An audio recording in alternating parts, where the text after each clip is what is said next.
I was raised in an alcoholic family, and my mom and my stepdad drank often and fought often. There were many nights where my two sisters and I were in the bar where my mom and dad were drinking, either sleeping in the booths or outside in the car waiting for the bar to close. Life was completely dysfunctional. I had got to the 10th grade in high school and could hardly read or write, but to me that was life. I was shackled to fear, anger, and pain, and life had thrown away the key. I began to roam the streets and found friends whose lives were the same as mine. We stole, we hustled, used drugs, drank, and fought. We did whatever it took to survive. This eventually landed me in jail with 5 felonies, facing over a decade in prison. My mindset was that I was young and I would still be young when I got out. Just another type of prison, but I'd survive. It's funny what can change a man. Living that life, being incarcerated, none of that fazed me. But the day that my sister came to visit me, the look on her face, the devastation in her voice, that's when my heart broke. Back in my cell that night, I fell to my knees and cried out to God.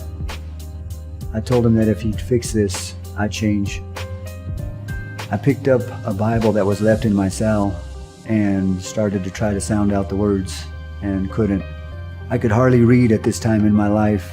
I could sound out words, but by the time I got through sounding them all out, I rarely understood what I was reading. I prayed once again to God, and I asked him to give me wisdom to understand what he was trying to tell me here. I felt God's presence. I knew that it was going to be okay no matter what.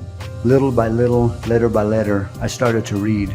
And before I knew it, the words were lifting off the page and going into my heart. They literally came alive.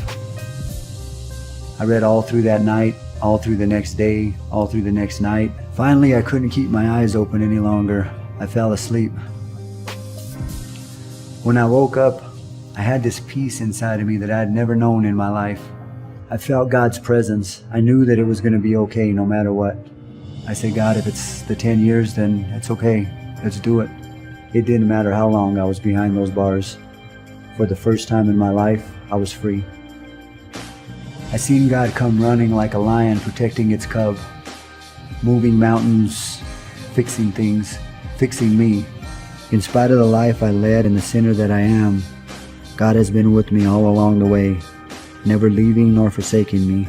The freedom he gave me that night in that cell, he continues to give me today. I'm no longer chained to my former life. Jesus Christ was the key. Always was, always is, always will be.